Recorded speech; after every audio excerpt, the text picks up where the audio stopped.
Hello friends, இன்னைக்கு நம்ம பார்க்க போற படம் 2021 வந்த தி டுமாரோ வார் அப்படிங்கிற ஒரு சூப்பரான ஆக்ஷன் அண்ட் சயின்டிஃபிக் த்ரில்லர் படம் பத்தி தான் பார்க்க போறோம். இந்த படத்தோட ஒன்லைன் என்னன்னு கேட்டீங்கன்னா, எதிர்காலத்துல இந்த பூமியை ஏலியன்ஸால தாக்கப்பட்டு மனித இனமே அழிஞ்சு போகக்கூடிய நிலைமையில இருக்கும்போது இந்த படத்தோட ஹீரோ தன்னோட மகளுக்காக இந்த உலகத்தை காப்பாத்த நினைச்சு அதுக்காக அவர் செய்யற முயற்சிகளை ரொம்ப ஆக்ஷனாவும் த்ரில்லராகவும் சொல்ற படம் தான் தி டுமாரோ வார். படம் எப்படி இருக்குன்னு பாக்குறதுக்கு முன்னாடி நம்மளோட சேனலை சப்ஸ்கிரைப் பண்ணாதவங்க சப்ஸ்கிரைப் பண்ணிக்கோங்க. உங்களோட சப்போர்ட்டை தொடர்ந்து நம்மளோட சேனலுக்கு கொடுத்து இருங்க. இப்ப நம்ம கதைக்குள்ள போயிடலாம். படத்தோட ஸ்டார்டிங் சீன்ல வானத்துல இருந்து நிறைய மனிதர்கள் பூமியில கீழே வந்து விழுகுறாங்க. அப்படி விழுகிறவங்கள ஒருத்தர் மட்டும் எந்திரிச்சு நிக்கிறாரு இல்லையா, இவர் தான் இந்த படத்தோட ஹீரோ டான் ஃபாரஸ்டர். அப்படியே அந்த சீன் பிளாக் அவுட் ஆகி 28 வருஷத்துக்கு முன்னாடி அப்படின்னு சொல்லி 2022 பிரசன்ட் டேல ஸ்டார்ட் ஆகுது. இந்த படத்தோட ஹீரோவான டான் ஃபாரஸ்டர் பத்தி சொல்லணும்னா, இதுக்கு முன்னாடி அவர் ஆர்மி போர்ஸ்ல சோல்ஜரா வேலை பார்த்து 2 மிஷனை சக்சஸ்ஃபுல்லா முடிச்சு இப்போ ஒரு ஹை ஸ்கூல் சயின்ஸ் டீச்சரா வேலை பார்த்துட்டு இருப்பாரு. ஆக்சுவலா ஹீரோக்கு ஆர்மி ரிசர்ச் லேப்ல ஒர்க் பண்ணணும்னு ரொம்பவே ஆசை. அதுக்காக அப்ளை பண்ணி இன்டர்வியூவை போன்ல அட்டெண்ட் பண்ணிக்கிட்டே வீட்டுக்கு வருவாரா. அவரோட வீட்டுல கிறிஸ்மஸ்காண்டி ஒரு பார்ட்டியும் நடந்துட்டு இருக்கும். இவங்க தான் ஹீரோவோட வைஃப் ஏமி. அவங்க கிட்ட நான் ஒரு முக்கியமான போன்ல இருக்கேன், லைன்ல அவங்க ஹோல்ட்ல இருக்காங்க, இது வரைக்கும் நான் 4 ரவுண்ட முடிச்சிட்டேன், இதுதான் கடைசி ரவுண்டு, நான் அவசரமா போய் ஆகணும் அப்படின்னு சொல்லுவாரா. அதுக்கு எமியும் உன் பொண்ணு கூட சேர்ந்து ஃபுட்பால் மேட்ச் பார்க்க போறேன்னு சொல்லியிருந்த, அவளுக்கு என்ன பதில் சொல்ல போற அப்படின்னு சொல்லி கேட்கும்போது அதுக்கு ஹீரோவும் அந்த மேட்ச் முடியறதுக்குள்ள நான் கண்டிப்பா வந்துருவேன் அப்படின்னு சொல்லிட்டு அவரோட பொண்ணான மியூரி கிட்டையும் விளையாண்டுட்டு அந்த டேபிள்ல பார்க்கும்போது ஒரு கிரீட்டிங் கார்டு இருக்குமா, அது என்னது அப்படின்னு சொல்லி கேட்கும்போது அதுக்கு எமியும் கிறிஸ்மஸ் காண்டி உன்னோட அப்பா மியூரிக்கு அனுப்பின கிரீட்டிங் கார்டு, இதை பத்தி நம்ம நாளைக்கு பேசலாம் அப்படின்னு சொல்லுவாங்களா. அதுக்கு ஹீரோ இதை பத்தி பேசுறதுக்கு ஒன்னும் இல்ல அப்படின்னு சொல்லிட்டு அந்த கிரீட்டிங் கார்டை குப்பையில போட்டுருவாரா. இதை பார்த்துட்டு எமி என்னதான் இருந்தாலும் அது மியூரியோட தாத்தா இல்லையா அப்படின்னு சொல்லும்போது அதுக்கு ஹீரோ அவரை நான் என்னோட அப்பாவே நான் ஏத்துக்கல, அப்படி இருக்கும்போது என் பொண்ணுக்கு மட்டும் எப்படி அவர் தாத்தாவா இருக்க முடியும் அப்படின்னு சொல்லிட்டு சீக்கிரம் வீட்டுக்கு வந்துடுறேன் அப்படின்னு சொல்லிட்டு இருக்கும்போதே கால்ல இருந்து அவங்க திரும்பவும் லைனுக்கு வந்து நீங்க அப்ளை பண்ணிருக்கிற பொசிஷனுக்கு உங்ககிட்ட என்ன எக்ஸ்பீரியன்ஸ் இருக்கு அப்படின்னு சொல்லி கேட்கும்போது அதுக்கு ஹீரோவும் நான் ஈரான்ல 2 மிஷனை சக்சஸ்ஃபுல்லா முடிச்சிருக்கேன், அது போக ஒரு ஹை ஸ்கூல்ல சயின்ஸ் டீச்சராவும் இருக்கேன் அப்படின்ற மாதிரி சொல்லுவாரா. அதுக்கு அந்த சைடு இருக்கிறவங்களும் இதெல்லாம் எங்களுக்கு பத்தாது, எங்களுக்கு தேவையானது ஒரு பிரைவேட் செக்டார்ல வேலை பார்த்த எக்ஸ்பீரியன்ஸ் வேணும், ஆனா அது உங்ககிட்ட இல்ல, அதனால நாங்க வேற ஆளை செலக்ட் பண்ணிட்டோம் அப்படின்னு சொல்லிட்டு போனை கட் பண்ண. இதனால ஹீரோ ரொம்பவே அப்செட் ஆகி திரும்ப வீட்டுக்குள்ள வந்து அவரோட பொண்ணு கூட உட்காந்து ஃபுட்பால் மேட்ச் பார்த்துட்டு இருப்பாரா. அப்ப ஹீரோவோட பொண்ணு அப்பா சோகமா இருக்காரு அப்படின்னு சொல்லிட்டு அவரை ஆறுதல் படுத்த அப்ப ஹீரோ அந்த ஃபுட்பால் மேட்ச் விளையாடுறவங்களை பார்த்து இவங்க தான் இந்த உலகத்துல பெஸ்டான டீம் அப்படின்னு சொல்லுவாரா. அதுக்கு அந்த குட்டி பொண்ணும் நானும் பெஸ்டா வருவேன், அதுவும் உங்களை மாதிரியே சயின்ஸ்ல அப்படின்னு சொல்லுமா. அதுக்கு ஹீரோவும் பெஸ்டா வர்றதுக்கு என்ன செய்யணும் தெரியுமா, என்னால முடியும்னு சொல்லி உனக்குள்ளே சொல்லிட்டு இருக்கணும், மத்தவங்களால செய்ய முடியாதது கூட நீ செய்யணும் அப்படின்ற மாதிரி ஒரு அட்வைஸ போட்டு 2 பேரும் அந்த மேட்சை பார்த்துட்டு இருப்பாங்களா. அப்போ அந்த மேட்ச்ல ஒருத்தர் கோல் போடுறதுக்காண்டி தொடர்ந்து முன்னாடி வேகமா போயிட்டு இருப்பாரா. அப்ப டிவில ஏதோ கிளிச்சிங் ஆகி அந்த பிளேயர் கோல் போடுறதுக்காண்டி தொடர்ந்து முன்னேறி போயிட்டு இருக்கும் போது அப்போ அவர் முன்னாடி பெரிய மின்னல் வெளிச்சம் மாதிரி ஏற்பட்டு அதுல இருந்து நிறைய சோல்ஜர்ஸ் வெளியில வர்றாங்க. இது எப்படி சாத்தியம் அப்படின்ற மாதிரி எல்லாரும் ஷாக்கா பாத்துட்டு இருக்கும் போதே அந்த டீமோட லீடரும் வெளியில வந்து இவங்களோட பேர் ஹார்ட், அவங்க அங்க இருந்த மக்கள் கிட்ட எங்களை பார்த்து யாரும் பயப்படாதீங்க, நாங்க தான் நீங்க 30 வருஷத்துக்கு முன்னாடி எதிர்காலத்துல இருந்து வந்திருக்கோம், இப்ப நாங்க ஒரு போர்ல இருக்கோம், இந்த போர்ல நாங்க கொஞ்சம் கொஞ்சமா தோத்துட்டு இருக்கோம், இதுல நம்மளோட எதிரிகளா இருக்கிறது மனுஷங்க கிடையாது, இன்னும் 11 மாசத்துல இந்த மனித இனமே அழிய போகுது, அதனால உங்களோட உதவி எங்களுக்கு தேவை, இந்த போர்ல ஜெயிக்கிறதுக்கு எங்க கூட சேர்ந்து நீங்களும் சண்டை போடணும், எங்களுக்கு இருக்கிற கடைசி நம்பிக்கை நீங்க தான் அப்படின்ற மாதிரி சொல்ல அப்படியே இந்த படமும் ஸ்டார்ட் ஆகுது. அடுத்த சீன்லயே இந்த விஷயத்துக்காக உலக நாடுகள் எல்லாரும் ஒண்ணு சேர்ந்து ஃபியூச்சருக்கு போறதுக்காண்டி ஜம்ப் லைன் எல்லாம் உருவாக்கி அதுல 50% ராணுவ வீரர்களை செலக்ட் பண்ணி அனுப்பி வைக்கிறாங்க. அப்படி போனவங்க முழுசா திரும்பி வர்றது இல்ல, பாதி பேர் இறந்த நிலைமையிலையும் மீதி பேர் கைகால் உடஞ்ச நிலைமையிலையும் வர்றாங்க. இதுக்கப்புறம் அடுத்ததா பொதுமக்களையும் அனுப்பி வைக்கிறாங்க. ஃபியூச்சர்ல 50% மேல உயிரிழப்பு ஏற்பட்டு மக்கள் தொகையில 5 லட்சம் பேர் தான் இருக்கிறதாகவும் தகவல் வருது. இதனால உலக நாடுகள்ல அங்கங்க பொதுமக்கள் போராட்டம் பண்ணவும் ஆரம்பிக்கிறாங்க. எதுக்காகனா எதிர்காலத்துல நடக்கிற போருக்கு இப்ப இருக்கிற மக்களை அனுப்பி வைக்கிறதுல என்ன ஒர்த் இருக்கு அப்படின்னு சொல்லிட்டு அதுக்கு அமெரிக்கா பிரசிடென்ட்டும் இப்ப நம்ம போராட்டம் பண்றது நம்மளோட பிள்ளைங்களுக்கும் அவங்களோட பிள்ளைங்களுக்காக தான், அவங்களோட உயிருக்கு ஆபத்து இருக்கும்போது நம்ம எப்படி அதை பார்த்துட்டு சும்மா இருக்க முடியும், அதுக்காக தான் நாங்க பொதுமக்கள் கிட்ட உதவி கேட்கிறோம் அப்படின்ற மாதிரி அவரும் பேட்டி கொடுத்துட்டு இருக்க.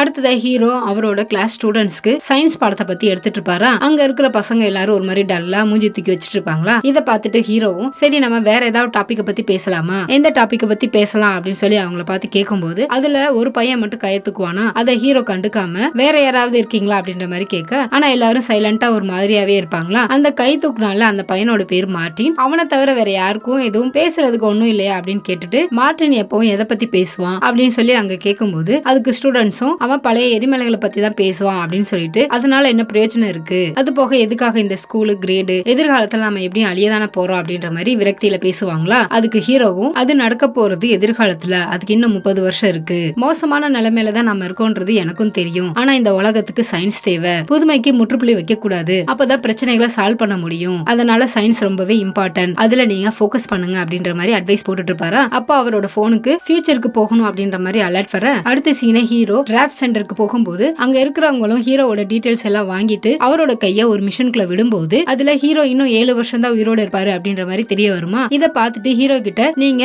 2030 இந்த டேட்ல சாக போறீங்க, அதனால உங்களை செகண்ட் ஸ்டேஜுக்கு அனுப்பி வைக்க போறோம் அப்படின்னு சொல்லிட்டு அவரோட கையில ஒரு டிவைஸை மாட்டி விடுறாங்க. இந்த டிவைஸ் மூலமா தான் ஜம்ப் லைன் மூலமா ஃபியூச்சருக்கு போக முடியும். அப்படி போறவங்க அங்க 7 நாள் மட்டும் தான் இருக்க முடியும். 7 நாள் முடிஞ்சதுக்கு அப்புறம் தான் இந்த பேண்டை வச்சு திரும்ப அவங்களால வர முடியும். இவங்க அந்த 7 நாள் அனுப்புனதுக்கு உண்டான வேலை முடிஞ்சதுக்கு அப்புறம் அவங்களே அந்த பேண்டை ரிமூவ் பண்ணிடுவாங்க. இந்த விஷயத்தெல்லாம் சொல்லி உங்களுக்கு 24 மணி நேரம் டைம், அதுக்குள்ள நீங்க வீட்டுக்கு போய் உங்களோட முக்கியமான வேலைகள்லாம் முடிச்சுட்டு வந்துருங்க. ஒருவேளை அங்க போற இடத்துல உங்களுக்கு ஏதாவது ஆச்சுன்னா அதுக்காக 1 மில்லியன் பணம் உங்களோட குடும்பத்துக்கு வழங்கப்படும். அப்படி இல்லாம நீங்க இந்த டிவைஸை வச்சு தப்பிச்சு போகணும்னு நினைச்சீங்கன்னா நாங்க எப்படியாவது உங்களை கண்டுபிடிச்சு அதுக்காக ஜெயில் தண்டனை வாங்கி கொடுத்துருவோம் அப்படின்னு சொல்லி ஹீரோவை அனுப்பி வைக்க அடுத்த சீனை ஹீரோவும் அவரோட வைஃப் எமியை பார்க்க வரும்போது அந்த போர்ல கலந்துகிட்டு திரும்ப வந்திருப்பாங்க இல்லையா, அவங்களுக்காக கவுன்சிலிங் கொடுத்துட்டு இருப்பாங்க. அங்க போய் இவரும் அவர் கையில இருக்கிற பேண்டை காமிச்சு என்னையும் ஃபியூச்சர் கூப்பிட்டுருக்காங்க அப்படின்ற மாதிரி சொல்ல அந்த இடத்துல எமியும் அங்க போனவங்கள 30% மட்டும் தான் திரும்ப வர்றாங்க, அவங்க கூட நானு தினம் பேசிட்டு இருக்கேன், நீ அங்க போறது சரியா இல்ல, நம்ம உடனே இங்க இருந்து கிளம்பணும் அப்படின்னு சொல்லுவாங்களா. அதுக்கு ஹீரோவும் அவங்க கிட்ட இருந்து நம்மளால தப்பிக்க முடியாது அப்படின்னு சொல்லுவாரா. அதுக்கு எமியும் ஒருத்தர் நினைச்சா முடியும் அப்படின்ற மாதிரி சொல்ல அந்த இடத்துல ஹீரோவும் புரிஞ்சுக்கிட்டு என்னாலலாம் அவர்கிட்ட போய் ஹெல்ப் கேட்க முடியாது அப்படின்னு சொல்லும்போது அதுக்கு எமி உனக்காக கேட்க வேணாம், எனக்காகவும் உன்னோட பொண்ணுக்காகவும் கேளு அப்படின்ற மாதிரி சொல்ல அடுத்த சீனே ஹீரோ பழைய ஏர் கிராஃப்ட்க்கு போய் யாராவது இருக்கீங்களா அப்படின்னு சொல்லிட்டு போக பார்த்தா ஹீரோக்கு பின்னாடி ஒருத்தர் கண்ணை வச்சுட்டு நிப்பாரு. இவர் தான் ஹீரோவோட அப்பா. சின்ன வயசுல ஹீரோவை விட்டுட்டு இவர் தனியா போனதுனால ஹீரோக்கு இவரை சுத்தமா பிடிக்காது. அவர்கிட்ட போய் அந்த பேண்டை காமிக்கும் போது அவரும் அதை செக் பண்ணி பார்த்துட்டு இதோட சென்சார் உன்னோட பல்ஸ் ரேட்டோட சிங்க் ஆயிருக்கு அப்படின்னு சொல்லிட்டு அதை கலட்டுறதுக்கு ட்ரை பண்ணிட்டு இருப்பாரா. இப்ப ஹீரோ சும்மா இருக்காம ஹீரோவோட அப்பா விட்டுட்டு போனதை பத்தியும் அவரோட பிசினஸ் பத்தி பேசும்போது ஒருவேளை ஹீரோ போலீஸை கூட்டிட்டு வந்து நம்ம கிட்ட வாக்குமூலம் வாங்குறானோ அப்படின்னு சொல்லி சந்தேகப்பட்டு அவரோட ஷர்ட்ல தண்ணியை கொட்டி விட இதுல கடுப்பான ஹீரோ சின்ன வயசுல நீங்க என்ன விட்டுட்டு போனீங்களா, அதுக்காக தான் நான் போலீஸ் கூட்டிட்டு வந்திருக்கேன் அப்படின்னு சொல்லுவாரா. அதுக்கு ஹீரோவோட அப்பாவும் நான் உங்களை விட்டுட்டு வந்ததுக்கான காரணமே உங்களோட நல்லதுக்காக தான் அப்படின்னு சொல்ல அதுக்கு ஹீரோவும் இனிமேல் நீங்க அப்படியே இருந்துக்கோங்க, இதுக்கப்புறம் என்னோட பொண்ணுக்கு கிறிஸ்துமஸ் கார்டு அனுப்புறதையும் நிறுத்திக்கோங்க, கடைசி வரைக்கும் என் பொண்ணை உங்களால பார்க்கவே முடியாது அப்படின்னு சொல்லிட்டு அவரும் அங்க இருந்து கிளம்ப வீட்டுக்கு போனா ஹீரோவோட வைஃப் அங்க இருந்து கிளம்புறதுக்கு உண்டான ப்ரிப்பரேஷன் எல்லாம் பண்ணிட்டு இருப்பாங்களா. அவங்கள பார்த்து நான் இங்க இருந்து போயிட்டா என்ன நடக்கும்ன்றது எனக்கு தெரியாது, ஒருவேளை போகலைன்னா என்ன நடக்கும்ன்றது நம்ம 2 பேத்துக்குமே தெரியும், அதனால 7 நாள் தானே எப்படியாவது சமாளிச்சு நான் திரும்ப வந்துடுறேன் அப்படின்னு சொல்லுவாரா. அந்த இடத்துல எமியும் அழுதுகிட்டு இந்த விஷயத்தை நீங்களே உங்களோட பொண்ணுகிட்ட போய் சொல்லுங்க அப்படின்ற மாதிரி சொல்ல அடுத்ததா ஹீரோ அவரோட பொண்ணுகிட்ட வரும்போது குட்டி பொண்ணு ஹீரோவை கூப்பிட்டுருக்காங்க அப்படின்ற விஷயத்த புரிஞ்சுக்க அந்த இடத்துல ஹீரோவும் நான் கண்டிப்பா உனக்காக திரும்ப வருவேன் அப்படின்ற மாதிரி ஆறுதல் சொல்லிட்டு அவரும் டிராஃப்ட் ட்ரைனிங்க்கு கிளம்ப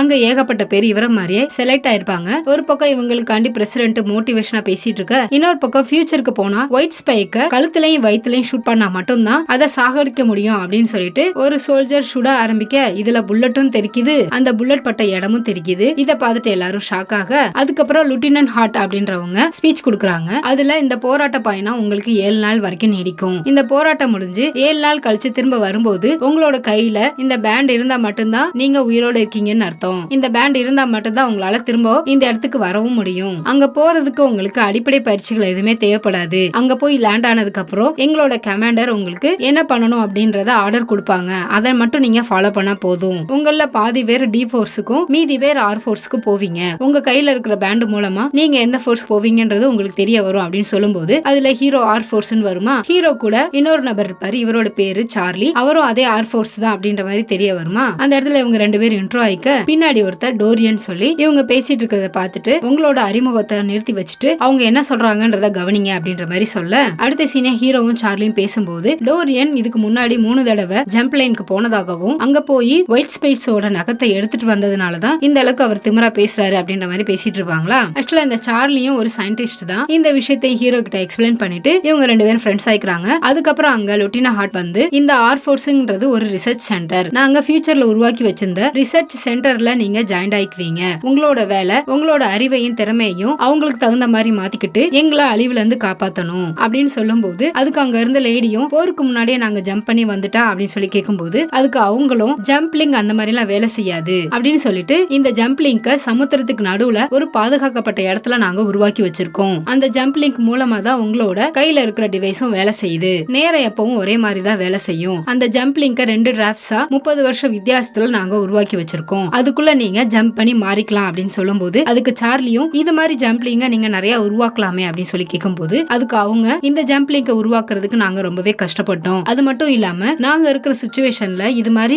இன்னும் நிறைய ரெடி பண்றதுக்கு உண்டான வாய்ப்பும் அதுக்கான ஃபெசிலிட்டியும் எங்க கிட்ட இல்ல அப்படின்னு சொல்லிட்டு ஒவ்வொரு 6 நாளைக்கு ஒரு தடவை ஒயிட் ஸ்பைக்ஸ் ரெஸ்ட் எடுக்க அது கூண்டுக்கு போகும். அந்த சமயத்துல நாங்க இங்க இருந்து அங்க ஆளுங்களை அனுப்பி வைப்போம் அப்படின்ற மாதிரி சொல்ல அதுக்கு அங்க இருந்த லேடியும் எதிர்காலத்துல நாங்க எதை நோக்கி போராட்டம் பண்ண போறோம் அதை பத்தி நீங்க எதுவுமே சொல்ல மாட்டேன்றீங்களே அப்படின்னு சொல்லி கேட்கும்போது அதுக்கு ஹார்ட்டும் அங்க என்ன இருக்கு அப்படிங்கறத நாங்க மக்களுக்கு தெரியப்படுத்திட்டா மக்கள் எல்லாரும் பயந்து போயிருவாங்க அப்படின்ற மாதிரி சொல்ல அடுத்த சீனு ஹீரோவும் சார்லியும் உட்காந்து பேசிட்டு இருக்கும்போது தான் தெரியுது சார்லியோட வைஃப் இதுக்கு முன்னாடி ஃபியூச்சருக்கு அனுப்பி வச்சு அவங்க அங்கேயே இறந்து போயிருப்பாங்கன்னு சொல்லி இந்த விஷயத்த அவங்க பேசிட்டு இருக்கும் போதே திடீர்னு அலாரம் அடிச்சு உடனே கிளம்பணும் அப்படின்ற மாதிரி சொல்ல அதுக்கு ஹீரோவும் ஹார்ட் கிட்ட அங்க போறதுக்கு இன்னும் எங்களுக்கு சரியான பயிற்சியே இல்ல அப்படி இருக்கும்போது எப்படி நாங்க அங்க போறது அப்படின்னு சொல்லி கேட்கும்போது அதுக்கு ஹார்ட்டும் எங்களோட ஒயிட் ஸ்பைக்கா ஆராய்ச்சி பண்ற முக்கியமான ரிசர்ச் சென்டர் இப்போ தாக்கப்பட்டு இருக்கு. அதுதான் கடைசியா இருக்கிற ஒயிட் ஸ்பைக்கா ஆராய்ச்சி பண்ணிட்டு இருக்கிற லேப். அது அழிஞ்சு போயிருச்சுன்னா நம்ம தோத்துருவோம். உங்களோட கம்யூனிகேஷன் டிவைஸை பொருத்திக்கோங்க. அங்க நீங்க போனதுக்கு அப்புறம் உங்களோட அசைன்மெண்ட் என்னன்றது உங்களுக்கு தெரிய வரும் அப்படின்னு சொல்லிட்டு அவங்க எல்லாத்தையும் லைன்ல நிக்க வைக்க அப்ப சார்லிக்கு கன்ல எப்படி புல்லட்டை லோட் பண்றது தெரியாம நின்னுட்டு இருப்பாரா. அப்ப ஹீரோ அவருக்கு ஹெல்ப் பண்ணி இப்படிதான் லோட் பண்ணணும் அப்படின்னு சொல்லி கொடுக்க இதை பார்த்துட்டு சார்லியும் நீ ரொம்ப திறமசாலியா இருப்பி அப்படின்ற மாதிரி சொல்லிட்டு இருக்கும் போதே இவங்களுக்கு முன்னாடி ஒரு வெளிச்சம் மாதிரி ஏற்பட்டு அதுல வரிசையா ஒவ்வொரு ஆளா ஈர்க்கப்பட்டு தரையில இருந்து 5 அடிக்கு மேல வானத்துல இருந்து எல்லாரும் குதிப்பாங்க. இந்த சீன் தான் ஃபர்ஸ்ட் சீனா கனெக்ட் ஆகும். அப்படி குதிச்சவங்கள பாதி பேரு எப்படி லேண்ட் ஆகுறதுன்னு தெரியாம பில்டிங் மேல மோதி அவங்க கிராஸ் ஆகி போக இதுல ஹீரோ ஒரு ஸ்விம்மிங் பூல்ல விழுந்து அதுல இருந்து வெளியில வந்து இந்த உலகத்தை பார்க்கும்போது சுடுகாடா மாறி இருக்கும். இவங்க கூட வந்த பாதி பேரு ஏலியன்ஸால தாக்கப்படுறத பார்த்துட்டு அவங்களும் பயந்து போய் நின்று பார்த்துட்டு இருக்கும்போது ஃபியூச்சர்ல இருக்கிற கமாண்டர் இவங்க கூட பேசுறதுக்கு ட்ரை பண்றாங்க. இவங்க தான் இந்த படத்தோட ஹீரோயினி. அவங்களும் இவங்க கிட்ட பேச ட்ரை பண்ண அப்ப ஹீரோ நாங்க இங்க லேண்ட் ஆயிட்டோம் வந்தவங்கள பாதி பேர் தான் இருக்கும் அப்படின்னு சொல்லும்போது அதுக்கு ஹீரோயினியும் உங்களோட பேர் என்ன அப்படின்னு சொல்லி கேட்க அதுக்கு ஹீரோவும் அவரோட பேர் சொல்லும்போது அப்ப ஹீரோயினி அவரோட டீடைல் எல்லாம் செக் பண்ணி பார்த்துட்டு நீங்க ஒரு சோல்ஜர்ன்றதை நாங்க தெரிஞ்சுக்கிட்டோம். உங்களுக்கான அசைன்மெண்ட் என்னன்னா ஒயிட் ஸ்பைக் இந்த நகரம் முழுவதும் சுத்தி இருக்கு. அதை நம்ம உடனே அழிச்சாகணும். இன்னும் கொஞ்ச நேரத்துல ஏர்ஃபோர்ஸ் ஆளுங்க அங்க வந்து அந்த இடத்த பிளாஸ்ட் பண்ண போறாங்க.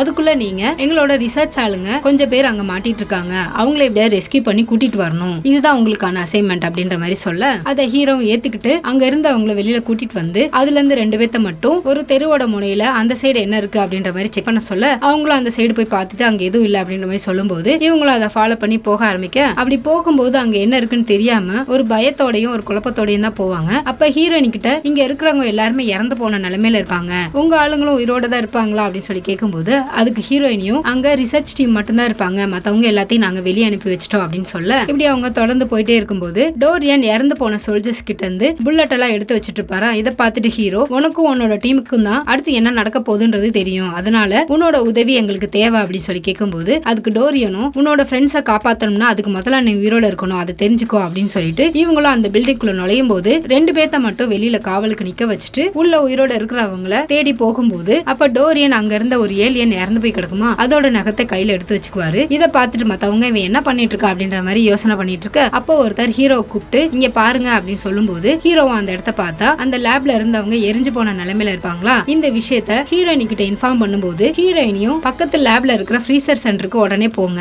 சடலங்களை இங்க விட்டுட்டு போனதுனால ஒயிட் ஸ்பைக் எப்பனாலும் இங்க வர்றதுக்கு வாய்ப்பு இருக்கு அப்படின்னு சொல்ல ஹீரோவோட டீம் அந்த லேப் கிட்ட வந்ததுக்கு அப்புறம் அந்த லேபோட ஆபீஸ்ல இருக்கிற டேட்டாஸ் ஹார்ட் டிரைவ்ஸ் எல்லாம் வேணும் அப்படின்னு சொல்லும்போது ஹீரோவும் அங்க 2-3 பேத்த அனுப்பி வச்சுட்டு வேற என்ன வேணும் அப்படின்னு சொல்லி கேட்கும்போது அதுக்கு ஹீரோயினியும் லேப்ல இருக்கிற எல்லா பயாலஜிக்கல் மெட்டீரியலை எடுத்துக்கோங்க. அது போக லேப் 2ல ப்ளூ ஆம்சலும் தேவை அப்படின்னு சொல்லும்போது ஹீரோவும் அதெல்லாம் எடுத்து வச்சிட்டு இருக்கும்போது இந்த சைடு வெளியில 2 பேர் காவலுக்கு நின்னாங்க இல்லையா அவங்க அந்த சைடு ஏதோ ஒண்ணு வருது அப்படின்றத தெரிஞ்சுக்கிட்டு இவங்களும் அந்த பில்டிங்குள்ள வர அதே சமயத்துல ஹீரோவும் ஹீரோயினி சொன்ன எல்லா விஷயத்தையும் எடுத்து வச்சுட்டு வெளியே வரலாம்னு நினைக்கும் போது வெளியில இருந்து வந்த 2 பேரும் இதுக்கப்புறம் இந்த வழியா போக முடியாது அப்படின்னு சொல்லும்போது உடனே ஹீரோவும் ஹீரோயினி கிட்ட வேற ஏதாவது வழி இருக்கா அப்படின்னு சொல்லி கேட்கும்போது ஹீரோயினியும் மேப்ல பார்த்துட்டு பேக் சைடு ஒரு படிக்கட்டு இருக்கு அது வழியா வெளியில வந்துருங்க இன்னும் உங்களுக்கு 6 நிமிஷம் தான் டைம் அதுக்குள்ள ஏர்ஃபோர்ஸ் ஆளுங்க அந்த இடத்த பிளாஸ்ட் பண்ண ஆரம்பிச்சிருவாங்க அப்படின்ற மாதிரி இன்ஸ்ட்ரக்ஷன் சொல்ல ஹீரோவும் அவரோட டீமை கூப்பிட்டு அந்த படிக்கட்டு வழியா மெதுவா இறங்கிட்டு இருப்பாரா. அப்போ அவங்களுக்கு ஏதோ ஒரு சத்தம் கேட்கும். இவங்களும் அந்த சத்தத்தை கேட்டு கொஞ்ச நேரம் அமைதியா நின்னுட்டு கீழே அவங்க போகக்கூடிய பாதையை செக் பண்ணி பார்ப்பாங்க. ஆனா அந்த பக்கம் எதுவுமே இல்லாத மாதிரி தான் இருக்கும். இருந்தாலும் ஏதோ சத்தம் கேட்டுட்டே இருக்குமா ஹீரோவும் எல்லாத்தையும் அமைதியா கீழே இறங்க சொல்லிட்டு ஒருத்தர் கிட்ட மட்டும் தொடர்ந்து வாட்ச் பண்ணிட்டே இருங்க அப்படின்ற மாதிரி சொல்லும்போது அந்த நபருக்கு திடீர்னு மேல இருந்து சவுண்ட் கேட்கற மாதிரி இருக்குமா. சரின்ட்டு இவரும் மெதுவா மேல பார்க்கும்போது அந்த இடத்துல ஏதோ ஒண்ணு அசைற மாதிரி இருக்குமா. அதை பார்த்துட்டு ஹீரோ கூப்பிட ஹீரோ மெதுவா எட்டி பார்த்தா 4-5 உருவம் நிக்கிற மாதிரி இருக்குமா, சரின்ட்டு கன்ல இருக்கிற லைட்டை அந்த இடத்த அடிச்சு பார்க்கும்போது அப்பதான் நமக்கு முழுசா காமிப்பாங்க அந்த ஒயிட் ஸ்பைக் எப்படி இருக்கும் அப்படின்னு சொல்லிட்டு. மேல ஒரு 4-5 நிக்கும். போச்சுடா சோலி முடிஞ்சுது அப்படின்னு சொல்லிட்டு இன்னொரு நபர் அதுதான் நம்மளோட எதிரிகள் அப்படின்னு சொல்ல அடுத்த செகண்டே அவர் மேல அம்பு மாதிரி எய்து அவரை அங்கேயே காலி பண்ணுது. அதுக்கப்புறம் இவங்களும் அதை ஷூட் பண்ணிக்கிட்டு கீழே ஓட ஆரம்பிக்கிறாங்க. எவ்வளவுதான் அதை ஷூட் பண்ணாலும் அது சாகவே மாட்டேங்குது. அதுக்கு மீறி அதுக்கு மேல புல்லட் பட்டாலும் அது ஒளிஞ்சுக்கிட்டு இன்னொன்னு அந்த இடத்துக்கு வர வச்சு அவங்கள தாக்குறதுக்கு தொடர்ந்து பின்னாடியே வந்துட்டு இருக்குமா. இவங்களும் அந்த படிக்கட்டு முடிஞ்சு வெளியில வந்து அந்த டோரை சாத்தலாம்னு நினைக்கும் போது அந்த டோரைய உடைச்சுக்கிட்டு வெளியில வந்து விழுவும் பாருங்க. இந்த சீன்ல செம பயங்கரமா இருக்கும். ஹீரோ எல்லாத்தையும் முன்னாடி அனுப்பி வச்சுட்டு அவரோட கன்ல அதை தொடர்ந்து ஷூட் பண்ணிட்டே இருப்பாரா. அது எல்லாத்தையும் அது வாங்கிட்டு ஹீரோவை பிடிக்கலான்னு அது வரும்போது ஹீரோ கையில இருந்த கன்னுல புல்லட் காலி ஆயிருமா. சரின்ட்டு பக்கத்துல ஒரு கோடாரி இருக்கும். அந்த கோடாரியை எடுத்து அதாலே அடிச்சு காலி பண்ணிடலாம்னு சொல்லிட்டு அது பக்கத்துல வந்து ஓங்கி தலையில அடிக்கலான்னு வரும்போது அது கரெக்டா மிஸ் ஆகி கோடாரி தரையில பதிஞ்சிருமா. ஹீரோ இது என்னடா இவ்வளவு டேலண்டா இருக்கே அப்படின்னு சொல்லிட்டு அந்த கோடாரியை திரும்ப ரிவர்ஸ்ல எடுப்பாரு பாருங்க. அது அப்படியே அது தாடையில குத்திரும். அதுக்கப்புறமாவது அது அடங்குமான்னு பார்த்தா அது அடங்காம திபிரிக்கிட்டே இருக்குமா. அப்போ ஹீரோக்கு பின்னாடி வந்த டோரியன் அதோட தலையிலே சுட்டு அதை காலி பண்றாரு. ஹீரோ கிட்டையும் ஒயிட் ஸ்பைக்க தலையிலையும் வயிற்றுலையும் அதை காயப்படுத்தினா மட்டும்தான் நம்மளால அழிக்க முடியும் அப்படின்ற மாதிரி சொல்லிட்டு அவங்க எல்லாரும் அங்க இருந்து ஓடுவாங்களா. பின்னாடி இருந்து வந்த இன்னொரு ஒயிட் ஸ்பைக்கு இவங்க எஸ்கேப் ஆகுறாங்கன்னு தெரிஞ்சுக்கிட்டு மத்த ஒயிட் ஸ்பைக் எல்லாம் கூப்பிட ஆரம்பிக்க இதனால மத்த ஒயிட் ஸ்பைக்கும் அந்த இடத்த சுத்தி இவங்கள ஃபாலோ பண்ண ஆரம்பிக்குது. ஹீரோட டீமும் தொடர்ந்து ஓடிக்கிட்டு ஹீரோயினி கிட்ட இன்ஃபார்ம் பண்ண ஹீரோயினியும் அந்த சிச்சுவேஷனை புரிஞ்சுக்கிட்டு அவங்களுக்கு ஹெல்ப் பண்றதுக்காண்டி சில ஆர்மி ஃபோர்ஸ் அனுப்பி வைக்கிறாங்க. இன்னொரு பக்கமும் இன்னும் 3 நிமிஷத்துல அந்த இடத்த விட்டு நீங்க கிளம்புங்க, ஏர்ஃபோர்ஸ் ஆளுங்க வந்துருவாங்க அப்படின்ற மாதிரி இன்ஸ்ட்ரக்ஷன் சொல்ல ஹீரோட டீமும் தொடர்ந்து ஓடி வந்துட்டு இருப்பாங்களா. ஹீரோயினி அவங்களுக்கு இந்த சைடா போங்க அப்படின்ற மாதிரி இன்ஸ்ட்ரக்ஷன் சொல்லிட்டு இருக்கும்போதே இவங்களும் அதே ஃபாலோ பண்ணி வந்துட்டு இருப்பாங்களா. ஒரு இடத்துல ஆர்மி ஆளுங்க வரத பார்த்துட்டு சரி நம்ம இதுக்கப்புறம் தப்பிச்சோம் அப்படின்ற மாதிரி சந்தோஷப்பட்டு இருக்கும்போதே திடீர்னு எங்க இருந்த வந்த ஒயிட் ஸ்பைக்கு அந்த ஆர்மி ஃபோர்ஸை அடிச்சு காலி பண்ணிட்டு அதுல இருக்கிறவங்களையும் சாப்பிட ஆரம்பிக்குது. இதை பார்த்துட்டு ஹீரோட டீம் ஒயிட் ஸ்பைக்கை பார்த்து ஷூட் பண்ண ஆரம்பிக்க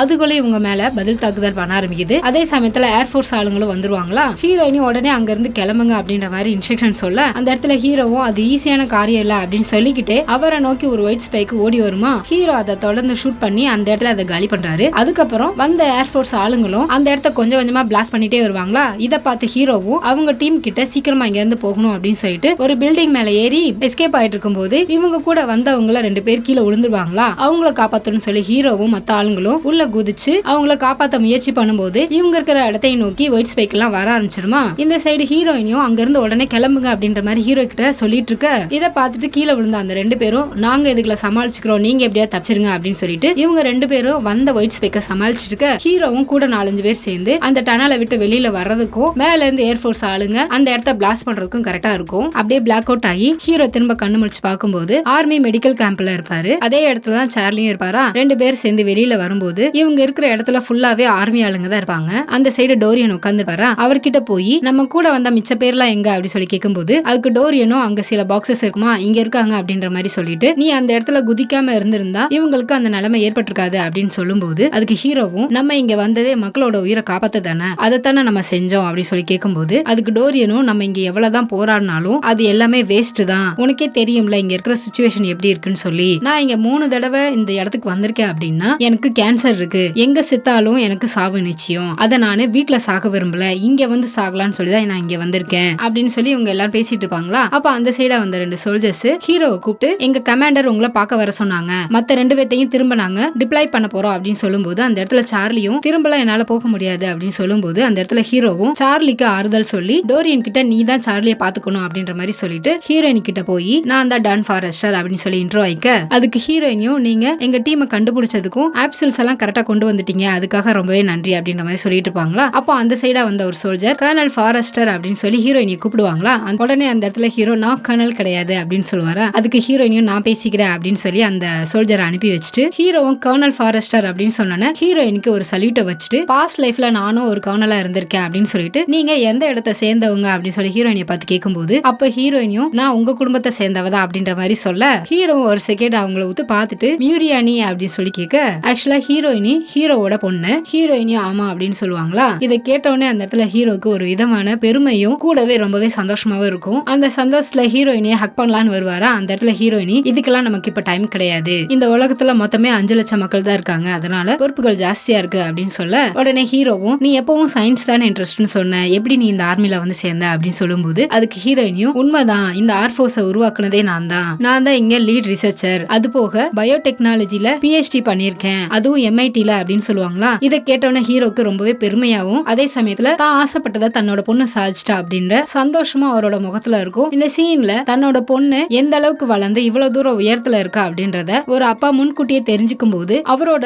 உள்ளுணர்வுகள் எந்த அளவுக்கு சந்தோஷப்படும் அப்படின்றத இந்த சீன்ல கிரியேட் பண்ணிருப்பாங்க. ஹீரோயினி கிட்டையும் உன்னை பார்த்தா எனக்கு ரொம்பவே பெருமையா இருக்கு அப்படின்னு சொல்லுவாரா. அதுக்கு ஹீரோயினியும் இதுதான் நமக்கு கடைசி, இன்னும் சில வாரங்கள்ல இந்த உலகமே அழிய போகுது, அதுக்கிடையில நம்ம வாழ போற வாழ்க்கை ரொம்பவே கொடுமையா இருக்கும், இதுக்கிடையில நீங்க சென்டிமெண்ட் அது இதுன்னு சொல்லி என்கிட்ட வராதீங்க, அது எனக்கு சுத்தமா பிடிக்காது. அது மட்டும் இல்லாம என் அப்பா கூட டைம் ஸ்பெண்ட் பண்ணணும் அப்படின்றதுக்காண்டி நானு உங்களை வர சொல்லல, நான் உங்களை வர சொன்னதுக்கு ஒரு காரணம் இருக்கு அப்படின்னு சொல்லுவாங்களா. அதுக்கு ஹீரோவும் என்ன காரணம் அப்படின்னு சொல்லி கேட்கும்போது அதுக்கு ஹீரோயினியும் அது தெரிஞ்சுக்கிற நேரம் வரும்போது நானே உங்களுக்கு சொல்லுவேன் அப்படின்னு சொல்ல அதுக்கு ஹீரோவும் ஓகே மேம் அப்படின்னு சொல்லுவாரா. இதை கேட்டோன்னே ஹீரோயினுக்கு சின்னதா சிரிப்பு வரும். அதுக்கப்புறம் உண்மையில இங்க என்ன ஆபத்து இருக்குன்னு உங்களுக்கு தெரியுமா அப்படின்னு சொல்லிட்டு உள்ள போய் மானிட்டர் காமிக்கும் போது ஹீரோவும் அதை பார்த்துட்டு இதை பார்க்கும்போது நாங்க பார்த்தது மாதிரி இல்லையே, இது வித்தியாசமா இருக்கே அப்படின்னு சொல்லி கேட்கும்போது அதுக்கு ஹீரோயினியும் நீங்க பார்த்தது எல்லாமே மெயிலு, ஆனா இது ஃபீமேலு, இது ரொம்பவே ரேரா தான் இருக்கும், அதுவும் எப்பவும் கூண்டுக்குள்ள மட்டும்தான் இருக்கும். இந்த ஃபீமேல மெயில் எல்லாம் சேர்ந்து தன்னோட உயிரை கொடுத்து காப்பாத்தது, நாங்க கண்டுபிடிச்ச டாக்ஸினால மெயில் மட்டும்தான் அழியுது, ஃபீமேல எங்களால அழிக்க முடியல, ஃபீமேல அழிக்கிறதுக்கு என்ன வழின்னு இப்ப நாங்க தொடர்ந்து முயற்சி பண்ணிட்டு இருக்கோம் அப்படின்னு சொல்லிட்டு அந்த ஃபீமேல கூண்டுக்குள்ள போய் பிடிக்கிறதுக்கு ஹீரோயினி கூட அவங்களோட டீமும் கூடவே ஹீரோவும் சேர்ந்துக்கிறாரு. அதுக்கப்புறம் ஹீரோயினி கூட ஹீரோவும் சாப்பர்ல போயிட்டு இருக்கும்போது எங்க பார்த்தாலும் அதுகளோட நடமாட்டம் இருக்குமா, இதை பார்த்துட்டு எல்லா பக்கமும் இது இருக்குங்களா அப்படின்னு சொல்லி கேட்கும்போது அதுக்கு ஹீரோயினியும் அதுகளால மறைஞ்சு வாழ முடியும், ரேடார்லயும் சிக்னல்லையும் மாட்டிக்காம அதுகளால வாழ முடியும், ஸ்டார்டிங்ல ரஷ்யாவை 3 வருஷத்துல ஒண்ணும் இல்லாம ஆக்கிருச்சுங்க, அதுக்கப்புறம் north south America Australia Africa யூரோப்னு சொல்லி எல்லா முக்கியமான நகரத்தையும் தாக்க ஆரம்பிச்சிருச்சுங்க அப்படின்னு சொல்லுவாங்களா. அதுக்கு ஹீரோவும் 3 வருஷத்துல இந்த அளவுக்கு அதுகளால இனப்பெருக்க செய்ய முடியுமா அப்படின்னு சொல்லி கேட்கும்போது அதுக்கு ஹீரோயினியும் அதுகளுக்கு பணம் டெக்னாலஜி கவர்மெண்ட் சொல்லி எதுவுமே தேவையில்லை, இப்ப அதுகளுக்கு தேவையானது அதோட பசிய போக்கணும், நாம தான் அதுகளுக்கு எல்லாம் உணவு அப்படின்ற மாதிரி சொல்ல அடுத்ததா ஹீரோ நான் இங்க வர்றதுக்கு முன்னாடி 7 வருஷத்துல இறந்து போயிருவேன்னு சொன்னாங்க, நான் இறந்ததுக்கு அப்புறம் என்னாச்சு, உன் அம்மாவோட நிலைமை என்ன அப்படின்னு சொல்லி கேட்கும்போது அதுக்கு ஹீரோயினியும் நான் உங்களை கடைசியா பார்த்தப்பதான் நீங்க இறந்து போனீங்க, இப்ப உங்களை பார்க்கும்போது எனக்கு பேய பார்த்த மாதிரி இருக்கு அப்படின்னு சொல்லிட்டு சில விஷயங்களை நமக்குள்ளே மறைச்சு வச்சுக்கிறதா ரொம்ப நல்லது அப்படின்ற மாதிரி சொல்ல கொஞ்ச நேரத்துல இவங்க ஃபீமேல அதோட குகைக்குள்ள பிடிக்கிறதுக்காண்டி அவங்க ஆளுங்க ஆல்ரெடி அங்க எங்கேயும் தீய போட்டு எல்லாரும் கயத்தை போட்டு அதை இழுக்கிறதுக்கு முயற்சி பண்ணுவாங்க. அதே சமயத்துல ஹீரோவும் ஹீரோயினியும் சாப்பர்ல இருந்துட்டு கீழே என்ன நடக்குது அப்படின்றத பாத்துட்டு இருப்பாங்க. கீழையும் 6-7 பேர் சேர்ந்து அந்த கயத்தை புடிச்சு இழுக்கும் போது ஒரு செகண்ட் சைலண்ட் ஆகி திடீர்னு அவங்க முன்னாடி வந்து நிக்கும் பாருங்க. எல்லாரும் அவங்களோட பிடியை விட இதனால அது அங்க இருந்தவங்க எல்லாத்தையும் அடிச்சு தம்சம் பண்ணிட்டு இருக்குமா. இருந்தாலும் அதோட பிடியை விடாம எல்லாரும் அதை எப்படியாவது கண்ட்ரோல் கொண்டு வரணும்னு சொல்லி முயற்சி பண்ணிட்டு இருக்கும் போது இந்த சைடு ஹீரோயினி ஹீரோவை சாப்பர்ல இருக்க வச்சுட்டு அவங்க மட்டும் தனியா கீழே இறங்கி அதை பிடிக்கிறதுக்கு ட்ரை பண்ணும்போது அது திரும்பவும் குகைக்குள்ள ஓடுமா. அந்த குகையை நோக்கி இவங்க தீய காமிக்கும் போது அது அந்த சைடு பயந்துக்கிட்டு திரும்ப பழையபடிக்கு இங்கே வந்து அதை கொடுக்க வச்சு எல்லாத்தையும் அடிச்சு காலி பண்ணிட்டு இருக்குமா. அந்த இடத்துல ஹீரோயினி அதோட கொடுக்க தாக்கி அதோட கோபத்தை அதிகப்படுத்த இதனால அது ஹீரோயினி மேல கடுப்பாகி அவங்கள பிடிக்க வருமா. அந்த சமயத்துல மத்த சோல்ஜர்ஸ் எல்லாம் சேர்ந்து அதை பிடிச்சு இழுத்து கூண்டுக்குள்ள போடலாம்னு நினைக்கும் போது அது விடாம ஹீரோயினியை தாக்குறதுக்கு ட்ரை பண்ணிட்டு இருக்குமா. அதே சமயத்துல வெளியில அந்த குகையை தேடி ஒயிட் ஸ்பைக்கு அங்க வர ஆரம்பிக்க இதை பார்த்தோன்னே ஹீரோ தான் பொண்ணுக்கு ஆபத்துன்னு சொல்லிட்டு அவரு ஹெலிகாப்டர்ல கீழே இறங்கும் போது அவரை நோக்கி ஒரு ஒயிட் ஸ்பைக் வருமா. அந்த இடத்துல ஹீரோ அதை ஷூட் பண்ணி காலி பண்ணிட்டு அந்த குகைக்குள்ள போக அதே சமயத்துல ஹீரோயினிய அந்த ஃபீமேல் ஏலியன் அட்டாக் பண்ண முயற்சி பண்ணிட்டு இருக்குமா. இதை பார்த்தோன்னே ஹீரோ அதோட கொடுக்க பிடிச்சி இழுப்பாரா. உடனே ஃபீமேலும் ஹீரோ மேலே அம்பு விடலான்னு முயற்சி பண்ணும்போது அந்த இடத்துல ஹீரோ வர்ற அம்ப அது உடம்புல படுற மாதிரி திசை திருப்பி விட இதனால அதோட அம்பே அது மேல பட்டு அலற ஆரம்பிக்குமா. இந்த கேப்பை யூஸ் பண்ணி மத்த சோல்ஜர்ஸ் எல்லாம் அதை பிடிச்சி இழுத்து கூண்டுக்குள்ள அடைச்சிடுறாங்க. அடுத்த செகண்டே அந்த கூண்டை ஒரு சாப்பர்ல கனெக்ட் பண்ணி அந்த இடத்த விட்டு எடுத்துட்டு போக இது தெரிஞ்சுக்கிட்ட மத்த ஒயிட் ஸ்பைக்கு அந்த ஹெலிகாப்டர் பிடிக்க வரலான்னு நினைக்கும் போது அதுல இருந்த பைலட் அந்த ஹெலிகாப்டர் ஒரு பக்கமா சாய்க்க இதனால அந்த ரெக்கையில அடிபட்டு எல்லாம் சாகுதுங்க. கொஞ்ச நேரத்துல அந்த இடத்த சுத்தியும் மத்த எல்லா ஒயிட் ஸ்பைக்கும் வர ஹீரோவும் ஹீரோயினி அங்க இருந்து ஓட ஆரம்பிக்கிறாங்க. அப்ப இன்னொரு சாப்பரையும் அந்த ஏலியன்ஸ் மொத்தமா அட்டாக் பண்ணி இவங்க முன்னாடியே விழுந்து அந்த இடத்துலயும் ஒரு பிளாஸ்ட் ஆகுமா. இந்த கேப்பை யூஸ் பண்ணி அங்க நின்னுட்டு இருந்த ஆர்மி வண்டியில இவங்க 2 பேரும் ஏறி ஹீரோ டிரைவ் பண்ண ஹீரோயினி பின்னாடி இருந்து வர்ற ஏலியன் மொத்தத்தையும் ஷூட் பண்ணி தள்ளுறாங்க. அதுக்குள்ள விடாம தொடர்ந்து கொஞ்சம் தூரம் வருங்களா மொத்த கோவத்தையும் அதுக்கு மேல காமிக்க கொஞ்ச நேரத்திலே அவங்க அந்த இடத்த விட்டு எஸ்கேப் ஆகி ஒரு கடலோர பகுதிக்கு வந்து அங்க இருந்துகிட்டு இவங்களோட ஆளுங்களுக்கு சிக்னல் காமிச்சு அவங்க வர்றதுக்காண்டி வெயிட் பண்ணிட்டு இருப்பாங்களா. அப்போ ஹீரோ பார்த்து உங்களை சாப்பர்ல தானே வெயிட் பண்ண சொன்னேன், எதுக்காக நீங்க கீழே வந்தீங்க, நீங்க உயிரோட இருக்கணும் அது ரொம்ப முக்கியம் அப்படின்னு சொல்லுவாங்களா. அதுக்கு ஹீரோவும் என் பொண்ணுக்கு ஆபத்துனா எப்படி என்னால சும்மா இருக்க முடியும், இப்பவும் நான் உன்னோட அப்பா தான் அப்படின்னு சொல்லுவாரா. அதுக்கு ஹீரோயினி அழுதுகிட்டு உங்களுக்கு ஒண்ணு தெரியுமா, நானும் உங்களை மாதிரி தான் வளர்ந்தேன், உங்களுக்கு ஒண்ணு தெரியுமா, என்னோட 12வது வயசுல நீங்க எங்களை விட்டு போயிட்டீங்க, எதுக்காக நீங்க எங்களை விட்டு போனீங்க அப்படின்னு சொல்லி கேட்கும்போது அதுக்கு ஹீரோவும் உங்களை விட்டு போகணும்னு நான் என்னைக்கு நினைச்சதே இல்ல அப்படின்னு சொல்லுவாரா. அதுக்கு ஹீரோயினியும் நீங்க விட்டுட்டு போனதுக்கு அப்புறம் என்னோட அம்மா அதிலே பாதி இறந்துட்டாங்க, என்னோட 14 வயசுல உங்களுக்கு டிவோர்ஸ் ஆயிடுச்சு, எனக்கு 16 வயசு ஆகும்போது ஹாஸ்பிட்டல்ல இருந்து போன் வந்தது, உங்களுக்கு கார் ஆக்சிடென்ட் ஆகி நீங்க சீரியஸான நிலைமையில ஹாஸ்பிட்டல் அட்மிட் ஆயிருந்தீங்க. அப்பவும் நான் ஐசியூல உங்க பக்கத்துல தான் இருந்தேன். கடைசி வரைக்கும் உங்களோட இதய துடிப்பை மானிட்டர்ல கேட்டுட்டே இருந்தேன். அப்பவும் என்னோட அம்மா உங்ககிட்ட இருந்து பிரிக்கணும்னு நினைச்சாங்க. ஆனா நானு அந்த இடத்த விட்டு போகாம எப்படியாவது திரும்ப நீங்க என்ன பாத்துற மாட்டீங்களா, என்னோட குரல் உங்களுக்கு கேட்டுறாதா, திரும்பவும் நம்ம குடும்பம் ஒண்ணு சேர்ந்துராதான்னு சொல்லி நானு ரொம்பவே வெயிட் பண்ணேன். ஆனா நீங்க எங்களை ஏமாத்திட்டு எங்களை விட்டு போயிட்டீங்க அப்படின்னு சொல்லி அழுவாங்களாம். இதை கேட்டான ஹீரோக்கு என்ன சொல்றதுன்னு புரியாம அந்த இடத்துல சைலண்டா நிக்க கொஞ்ச நேரத்துல இவங்களை பிக்கப் பண்றதுக்கு சாப்பரும் வந்துருமா. அடுத்ததா இவங்களோட ரிசர்ச் சென்டருக்கு போறாங்க. அந்த ரிசர்ச் சென்டரை உலக வல்லரசு நாடுகள் சேர்ந்து அந்த இடத்த ரொம்பவே பாதுகாப்பா உருவாக்கி வச்சிருப்பாங்க. அதே இடத்துக்கு தான் ஃபீமேலையும் கொண்டு போவாங்க. அடுத்த சீன்லயே அந்த ஃபீமேலுக்கு மயக்க மருந்து கொடுத்து மயக்கமடைய வச்சிருப்பாங்களா. அதே இடத்துக்கு ஹீரோவும் வர அவரை பார்த்துட்டு இதோட உடம்புல நான் ரத்தம் எடுக்கணும், நீங்க எனக்கு உதவி பண்ணுங்க அப்படின்னு சொல்லும்போது ஹீரோவும் கண்ட்ரோலர் மூலமா தூக்கும் போது ஹீரோயினி அது பக்கத்துல போவாங்களா. இதை பார்த்துட்டு அதோட பக்கத்துல போறிய ஆபத்து இல்லையா அப்படின்னு சொல்லி கேட்கும்போது ஹீரோயினி ஆபத்து தான், இருந்தாலும் நாங்க இப்ப அது மயக்கத்துல இருக்கு, மேலும் சரி ஃபீமேலும் சரி ரெண்டுமே ஒண்ணுதான், நாங்க கொடுக்குற டாக்ஸின் இதுகளோட உடம்ப அஃபெக்ட் பண்ணதான் செய்யுது, ஆனா இதுகளோட உடம்பு அந்த டாக்ஸினை வேலை செய்யாத அளவுக்கு மாத்திக்குதுங்க, அது எப்படிங்கறத தெரிஞ்சுக்கிட்டு அதுக்கான டாக்ஸினை கண்டுபிடிச்சா இதுகளை அழிச்சிடலாம் அப்படின்னு சொல்லிட்டு அதோட உடம்புல இருந்து ரத்தத்தை எடுத்து எந்த டாக்ஸினால இதை அழிக்க முடியும்னு சொல்லிட்டு அதுக்காக ஆயிரக்கணக்கான டெஸ்ட் எடுத்து தொடர்ந்து செக் பண்ணிட்டே இருப்பாங்களா. ஆனா எதுவுமே 100% கம்ப்ளீட் ஆகாது. இருந்தாலும் ஹீரோயினி தொடர்ந்து விடாம அந்த சோதனையை பண்ணிட்டே இருப்பாங்களா. அந்த இடத்துல ஹீரோவும் நான் வேணுமா உனக்கு ஹெல்ப் பண்றேன் அப்படின்னு சொல்லும்போது அதுக்கு ஹீரோயினியும் நானே பாத்துக்கிறேன் அப்படின்னு சொல்லிட்டு இன்னைக்குதான் நீங்க இருக்க போறது கடைசி நாள், நாளைக்கு நீங்க இங்க இருந்து கிளம்பிடுவீங்க அப்படின்ற மாதிரி சொல்ல அந்த இடத்துல ஹீரோவும் உன்னை நினைச்சா எனக்கும் சரி உன்னோட அம்மாக்கும் சரி ரொம்ப பெருமையா இருக்கு அப்படின்னு சொல்லிட்டு அவரும் அந்த இடத்த விட்டு வெளியில வருவாரா. அப்ப அந்த சைடா வந்த சோல்ஜர் நீங்க இங்கதான் இருக்கீங்களா, எங்களோட கமாண்டர் எப்பவும் அவங்களோட முயற்சியை தொடர்ந்து பண்ணிக்கிட்டே இருப்பாங்க, என்னைக்கும் அவங்க கைவிட்டதே கிடையாது, ஆல்மோஸ்ட் இந்த போர் ஒரு முடிவுக்கு வந்துருச்சு அப்படின்னு சொல்ல ஹீரோவும் கேட்டு அடுத்த நாள் அந்த இடத்துக்கு வரும்போது அப்பவும் ஹீரோயினி அதை செக் பண்ணிட்டு தான் இருப்பாங்க. அதோட ரிசல்ட் இன்னும் கிடைக்காம தான் இருக்குமா. ஹீரோவும் வந்து என்னாச்சு அப்படின்னு சொல்லி கேட்கும்போது அதுக்கு ஹீரோனியும் நான் இதை 10,000 தடவை செக் பண்ணி பார்த்துட்டேன், இன்னும் இதுக்கான ரிசல்ட் கிடைக்கல அப்படின்னு சொல்லுவாங்களா. அதுக்கு ஹீரோவும் இதை நீ தான் செய்யணும்னு அவசியம் இல்ல, நான் உனக்கு உதவி பண்ண தயாரா இருக்கேன், என்ன நீங்க வர சொல்லிருக்கனா என்னால ஒரு காரியம் ஆகணும்னு தானே வர சொல்லிருப்பேன், அது என்ன விஷயம், என்னால உனக்கு என்ன உதவி வேணும் அப்படின்னு சொல்லி கேட்கும்போது ஒருவேளை இந்த டாக்ஸினை நான் கண்டுபிடிச்சிட்டேன் அப்படின்னா அந்த டாக்ஸினை நீங்க உங்க கூட கொண்டு போகணும், இங்க அதிக அளவுல அந்த மெடிசனை உற்பத்தி பண்றதுக்கு எங்க கிட்ட ஃபோர்ஸும் அதுக்கான டைமும் கிடையாது, ஆனா உங்க உலகத்துல அதுக்கான ஃபோர்ஸும் டைமும் நிறையவே இருக்கு, அதனால அந்த மெடிசனை நிறைய ப்ரொடியூஸ் பண்ணி இந்த போரே வராத அளவுக்கு நீங்க தான் அது எல்லாத்தையும் மொத்தமா அழிக்கணும் அப்படின்னு சொல்லுவாங்களா. அதுக்கு ஹீரோ நீ என்ன சொல்ல வர, எதிர்காலத்தை காப்பாற்றணும் அப்படின்றதுக்காண்டி உன்னை தனியா விட்டுட்டு போக சொல்றியா அப்படின்னு சொல்லி கேட்கும்போது அதுக்கு ஹீரோயினியும் எனக்கும் புரியுது, ஆனா இதை நான் பல விதமா யோசனை பண்ணி பார்த்து எனக்கு எந்த ஐடியாவும் கிடைக்கல, இதுதான் நம்மளோட கடைசி வழி, யாரும் செய்ய முடியாத ஒன்ன நீங்க செய்யணும்னு ஆசைப்படுறேன், உங்களால முடியும் அப்படின்னு சொல்லும்போது அதுக்கு ஹீரோவும் நான் ஏன் செய்யணும் அப்படின்னு சொல்லி கேட்க அந்த இடத்துல ஹீரோயினி ஏன்னா நீங்க தானே என்னோட அப்பா, இந்த உலகத்துல உங்களை தவிர வேற யாரையும் என்னால நம்ப முடியாது அப்படின்னு சொல்ல அந்த இடத்துல ஹீரோவும் நீ சொல்ற மாதிரியே நான் அந்த டாக்ஸினை எடுத்துட்டு போறேன், அங்க போய் நிறைய ப்ரொடியூஸ் பண்ணி திரும்பவும் நான் உனக்காக இங்க வந்து நம்ம 2 பேர் சேர்ந்து இந்த உலகத்தையே காப்பாத்துவோம் அப்படின்னு சொல்லிட்டு இருப்பாங்களா. அதே சமயத்துல இவங்க டெஸ்ட் எடுத்துட்டு இருந்தாங்களே அதோட ரிசல்ட் 100% வந்து எந்த டாக்ஸினால இதை அழிக்க முடியும் அப்படின்றதையும் கண்டுபிடிச்சு அதை கையில எடுத்து வச்சிட்டு இருக்கும் போதே இந்த சைடு மயக்கத்துல இருந்த ஏலியன் டாக்ஸினை கண்டுபிடிச்சிட்டாங்க அப்படின்றத தெரிஞ்சுக்கிட்டு கத்த ஆரம்பிக்குமா. அப்ப வெளியில பார்க்கும்போது இந்த ஃபீமேலை தேடி பல ஏலியன்ஸ் அந்த இடத்த நோக்கி வர ஆரம்பிச்சிரும். அதை உள்ள வர விடாம மத்தவங்க எல்லாம் தடுத்துட்டு இருக்க இந்த விஷயத்த ஹீரோ ஹீரோயினி தெரிஞ்சுக்கிட்டு உடனே இந்த இடத்த விட்டு போய் ஆகணும் அப்படின்னு சொல்லிட்டு ஹெலிகாப்டர்ல ஏறி தப்பிச்சலாம் அப்படின்னு சொல்லிட்டு அவங்கள அந்த இடத்த விட்டு வெளியில வருவாங்களா. அந்த இடத்தையே அந்த ஏலியன்ஸ் மொத்தமா அட்டாக் பண்ண ஆரம்பிச்சிருங்க. இந்த சைடு ஹீரோ ஹீரோயினியும் ஹெலிகாப்டர் தேடி இன்ஜின் ரூம் வழியா போயிட்டு இருப்பாங்களா. அதே சமயத்துல ஹீரோ எப்படியாவது அந்த இடத்த விட்டு போகணும் அப்படின்றதுக்காண்டி ஜம்ப் லிங்கே ஆன் பண்ணி விட இந்த சைடு உள்ள அந்த ஃபீமேல வந்த மேல் எல்லாம் ரிலீஸ் பண்ணி விட அந்த ஃபீமேல் ஏலியன்ஸ் ஹீரோயினியை தேடி வர ஆரம்பிக்குது. இந்த சைடு ஹீரோ ஹீரோயினியும் என்ஜின் ரூம் வழியா வந்துட்டு இருக்கும் போது அதே இடத்துக்கு ஃபீமேல் வந்து மத்த ஏலியன்ஸையும் கூப்பிட்டு இவங்க 2 பேர்த்தையும் ரவுண்ட் அப் பண்ண ஆரம்பிக்குதுங்க. இதனால ஹீரோ ஹீரோயினியும் அதுகளை ஷூட் பண்ணிக்கிட்டே அங்க இருந்து மூவ் பண்ண ஆரம்பிக்கிறாங்க. ஒரு வழி அதுகளெல்லாம் சமாளிச்சுட்டு அந்த ஹெலிகாப்டர் நோக்கி வரும்போது மேல இருந்த ஃபீமேல் ஹீரோயினியை பார்த்து அம்பு விட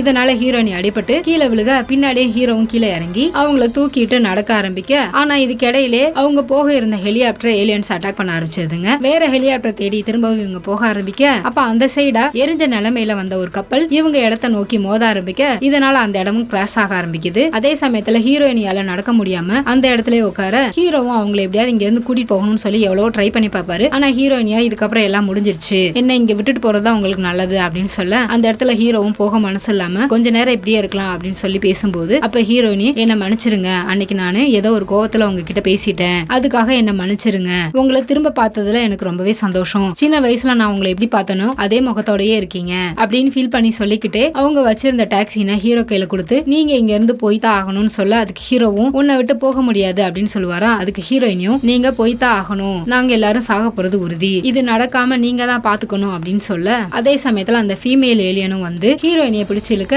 ஹீரோயினி அந்த பாலத்துல இருந்து கீழே விழ போவாங்களா. அப்ப ஹீரோ அவங்க கீழே விழுகாத அளவுக்கு அவங்க கையை பிடிக்க அதே சமயத்துல அந்த ஜம்ப் பிளான் இன்னும் 20 செகண்ட்ல ஆன் ஆயிரும் அப்படின்ற மாதிரி சொல்லிட்டு இருக்குமா. இதை புரிஞ்சுக்கிட்ட ஹீரோயினி ஹீரோவோட பிடியில இருந்து விடுபட்டு அந்த ஏலியன்ஸை நோக்கி இவங்களும் கீழே விழுக அந்த இடத்துல ஹீரோவும் மனசு இல்லாம அவங்க பின்னாடியே கீழே விழ போவாரா. இந்த சீன்ல மொத்த ஏலியன்ஸும் அவங்களுக்கு கீழே தான் இருக்கும். ஹீரோயினி அந்த ஏலியன்ஸ் மேல விழுகிற மாதிரி காமிச்சிட்டு இந்த சைடு ஹீரோ ஜம்ப் லைன் மூலமா பிரசன்ட் உலகத்துக்கு வந்து சேர்ந்துடுறாரு. இவர் கூட நிறைய பேர் அந்த இடத்துக்கு வர கொஞ்ச நேரத்துல ஹீரோக்கு ஃபர்ஸ்ட் எய்ட் எல்லாம் பண்ணி அவரும் மயக்கத்துல இருந்து கண்ணு முழிக்கும் போது ஆப்போசிட்ல லுட்டினா ஹார்ட் தான் இருப்பாங்களா. அவங்க கிட்ட அந்த டாக்ஸி எங்க அப்படின்னு சொல்லி கேட்கும் போது அதுக்கு ஹார்ட்டும் அது உங்க கையில தான் இருக்கு, நாங்க அதை எடுக்கிறதுக்கு எவ்வளவு முயற்சி பண்ணியும் அதோட பிடியை நீங்க விடவே இல்லை அப்படின்னு சொல்ல அதுக்கு ஹீரோவும் அதுகளை அழிக்கிறதுக்கு உண்டான டாக்ஸின் இதுதான், இதை அதிக அளவுல உற்பத்தி பண்ணி எதிர்காலத்துக்கு அனுப்பணும் அப்படின்னு சொல்லுவாரா. அதுக்கு ஹார்ட்டும் ஜம்ப் லைன் ஆஃப் லைனுக்கு போயிருச்சு, இதுக்கப்புறம் நம்மளால எதிர்காலத்துக்கு போகவே முடியாது அப்படின்னு சொல்ல இதை கேட்ட ஹீரோவும் திரும்பி பார்க்கும்போது அந்த இடத்துல சார்லியும் உயிரோட இருப்பாரா. நீ இன்னும் உயிரோட தான் இருக்கியா அப்படின்னு சொல்லி கேட்க அதுக்கு சார்லியும் அதுகளுக்கு பயந்து நானு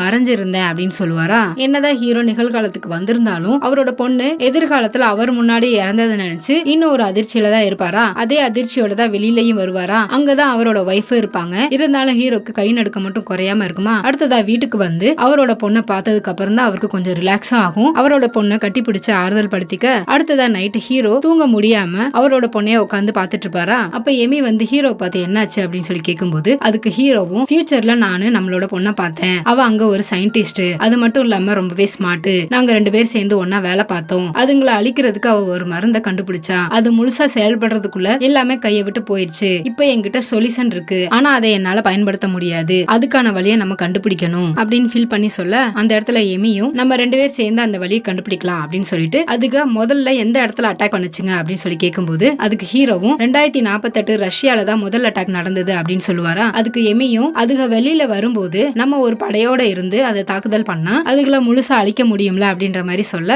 அதுக்கு ஹீரோவும் அதுக அங்கதான் இருந்ததுக்கு உண்டான அடையாளம் சேட்டலைட் மூலமாவும் சென்சார் மூலமாவும் செக் பண்ணி பார்த்ததுல அது இருந்ததுக்கான அடையாளமே தெரியல அப்படின்னு சொல்லுவாரா. அதுக்கு எமியும் அதுக்கு 2048 தான் வந்திருக்கணும்னு அவசியம் இல்ல, ஒருவேளை 2046 47 கூட வந்திருக்கலாம்ல, நம்ம தப்பான வருஷத்துல தேடிட்டு இருக்கோமோ அப்படின்ற மாதிரி சொல்ல ஹீரோவும் அதுக்கான வாய்ப்பு இருக்கு அப்படின்னு சொல்லிட்டு அடுத்து நேரா டோரியனை பார்த்து இந்த யுத்தம் வராத அளவுக்கு நம்ம தடுக்கணும் அப்படின்னு சொல்லுவாரா. அதுக்கு டோரியனும் இந்த உலகத்தை காப்பாத்துறதுக்கு நீ ஒன்னும் ஹீரோ கிடையாது அப்படின்னு சொல்லும்போது அதுக்கு ஹீரோவும் நான் ஒன்னும் ஹீரோ கிடையாது, என் பொண்ணை காப்பாத்தணும்னு நினைக்கிறேன், என் பொண்ணை காப்பாத்தணும்னா இந்த உலகத்தை காப்பாத்தணும், அதுக்காக நான் என்னனாலும் செய்வேன் அப்படின்னு சொல்லிட்டு உன்கிட்ட அதோட நகை இருக்கா அப்படின்னு சொல்லி கேட்டு வாங்கிட்டு அடுத்ததான் அந்த நகத்தை சார்லி கிட்ட கொடுத்து ஆராய்ச்சி பண்ணும்போது அதோட நகத்துல எரிமலையோட சாம்பல் இருக்கிற மாதிரி இருக்கும். அதை பார்த்துட்டு இந்த சாம்பலை பார்க்கும்போது ரஷ்யால இருந்து வந்தது மாதிரி தெரியல, ஒருவேளை அது சைனால இருக்கலாம், அப்படி இல்லாட்டினா கொரியால இருந்து வந்திருக்கணும் அப்படின்னு சொல்லும்போது அதுக்கு ஹீரோவும் சைனா எரிமலையோட சாம்பல் எப்படி ரஷ்யால கிடைக்கும் அப்படின்னு சொல்லி கேட்கும்போது அதுக்கு சார்லியும் எரிமலையை பத்தி தெரிஞ்ச எக்ஸ்பர்ட் கிட்ட தான் கேட்கணும் அப்படின்னு சொல்ல அடுத்த சீனே ஹீரோ அந்த மார்டின் அப்படின்ற பையனை வந்து பாக்குறாரு.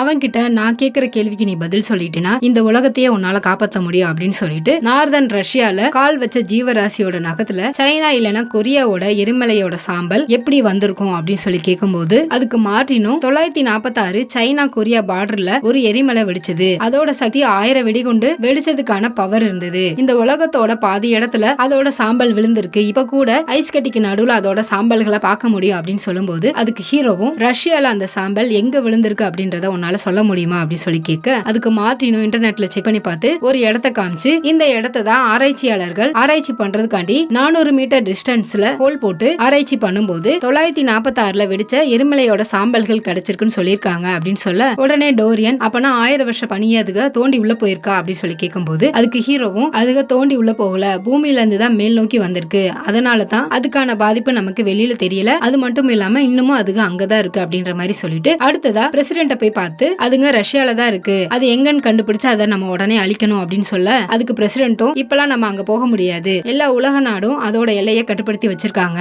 அதனால அங்க போறது ரொம்பவே ரிஸ்க், அதுக்கு அங்கதான் இருக்குன்றதுக்கு ஏதாவது ப்ரூஃப் இருக்கா அப்படின்னு சொல்லி கேட்கும்போது அதுக்கு ஹீரோவும் அங்க போனாதான் தெரியும், இப்பவே நம்ம அழிச்சிட்டா எதிர்காலத்துல இந்த மாதிரி ஒரு நிலைமை வராதுல்ல அப்படின்ற மாதிரி சொல்லி பாப்பாரா. ஆனா பிரசிடென்ட் அவங்க சொல்றதெல்லாம் கேட்காம இதுக்கு என்னால ஒத்துக்க முடியாது அப்படின்னு சொல்லிட்டு அவரும் அங்க இருந்து போக இதை பார்த்துட்டு டோரியன் பேசாம இவங்க கிட்ட ஹெல்ப் கேட்கறதுக்கு நம்மளே போய் அதுங்களை அழிச்சா என்ன அப்படி சொல்லி கேட்க அதுக்கு சார்லியும் ரஷ்யாவோட எல்லையை மூடிட்டாங்க, அதை இல்லீகலா கிராஸ் பண்றதுக்கு நமக்கு ஒரு பிளைனும் இன்டர்நேஷனல் லெவல்ல நமக்கு ஒரு பைலட்டும் தேவை அப்படின்னு சொல்ல அதுக்கு ஹீரோவும் இத இதை செய்யறதுக்கு ஒரு ஆள் இருக்கு அப்படின்னு சொல்லிட்டு அடுத்ததா அவரோட அப்பா கிட்ட போய் எனக்கு ஒரு பிளைனும் கூடவே ஒரு பைலட்டும் தேவை, ரஷ்யாவோட எல்லைக்கு போய் அங்க இருக்கிற பனிப்பாறைகளுக்கு நடுவுல இருக்கிற ஏலியன் ஷிப்பை கண்டுபிடிச்சு அதை நாங்க அழிக்கணும், அதுக்கு உங்களோட உதவி தேவை அப்படின்னு சொல்ல அதுக்கு ஹீரோவோட அப்பாவும் ஓகேன்னு சொல்லி ஒத்துக்கும் போது அடுத்த சீனே அவங்க கிளம்புறதுக்கு ரெடி ஆறாங்க. இவங்க கூட லுட்டினா ஹாட்டும் அவங்களால முடிஞ்ச அளவுக்கு டாக்ஸினை ரெடி பண்ணி ஹீரோ கிட்ட கொடுத்து, ஹீரோயினி உங்க பொண்ணு தானே, அவங்க கூட நாங்க வேலை பார்த்திருக்கோம், அவங்கள தெரியும் சொல்றதே எங்களுக்கு ரொம்பவே பெருமையா இருக்கு அப்படின்னு சொல்லிட்டு அடுத்த சீனை எல்லாரும் அந்த பிளைன்ல கிளம்புறாங்க. ரஷ்யாவோட எல்லைப்பகுதிக்கு வந்து அந்த ஏலியன் ஷிப் எங்க இருக்கு அப்படின்றத தேடி ரொம்ப தூரம் போறாங்க. அப்படி போற வழியில ஒரு இடத்துல மேக்னெட்டிக் ஃபீல்ட் இருக்கிற மாதிரி சோர்ஸ் காமிக்குமா, இத பார்த்துட்டு ஹீரோ அந்த இடத்த சுத்தி பாம்ப செட் பண்ணி அந்த இடத்தை வெடிக்க வச்சு உள்ள போகும்போது உள்ள இருந்த ஐஸ் கட்டி உருகி ஒரு பாதை மாதிரி போகுமா, அதன் வழியா உள்ள போய் பார்க்கும்போது அந்த இடத்துலதான் அந்த ஏலியன் ஷிப் இருக்குமா. இத பார்த்துட்டு நம்ம ஏலியன் ஷிப்பை கண்டுபிடிச்சிட்டோம், இத உடனே நம்ம கவர்மெண்ட்டுக்கு தெரியப்படுத்தணும் அப்படின்னு சொல்லும்போது அதுக்கு ஹீரோவோட அப்பாவும் எந்த கவர்மெண்ட்டும் இதை அழிக்கணும்னு நினைக்காது, ஆராய்ச்சி பண்ணதான் நினைக்கும், அது மட்டும் இல்லாம சில பேர் இத தப்பான வழியில கூட யூஸ் பண்றதுக்கு நினைப்பாங்க அப்படின்னு சொல்லும்போது அதுக்கு ஹீரோவும் அப்பனா இதை நம்மளே தான் அழிக்கணும் அப்படின்னு சொல்லிட்டு வெளியில ஹீரோவோட அப்பாவையும் சார்லியும் நிக்க வச்சுட்டு உள்ள இருந்து எது வந்தாலும் அதை இங்கேயே போட்டு தள்ளிருங்க அப்படின்னு சொல்லிட்டு இவங்களும் உள்ள போக அங்க எரிஞ்ச நிலைமையில ஒரு ஏலியன்ஸ் இருக்கும். அதை பார்த்துட்டு இவங்க உண்மையிலே இங்க லேண்ட் பண்ணணும்னு நினைக்கல, கிராஷ் ஆகி தான் இங்க வந்திருக்காங்க அப்படின்னு சொல்லிட்டு தொடர்ந்து உள்ள போக அங்கதான் அந்த ஒயிட் ஸ்பைக்கு அதோட கார்கோக்குள்ள தூங்கிட்டு இருக்கும். இதுக்கு வெளியில வந்தாதானே இவ்வளவு தூரம் ஆபத்து வருது, இருந்த இடம் தெரியாத அளவுக்கு நம்ம தான் அழிக்கணும் அப்படின்னு சொல்லிட்டு அவங்க கொண்டு வந்த டாக்ஸினை அந்த கூண்டுக்குள்ள செலுத்தும் போது கொஞ்ச நேரத்துல அலறி அடிச்சு அழுகி போய் அந்த கூண்டை விட்டு வெளியில வந்து விழுகுதுங்க.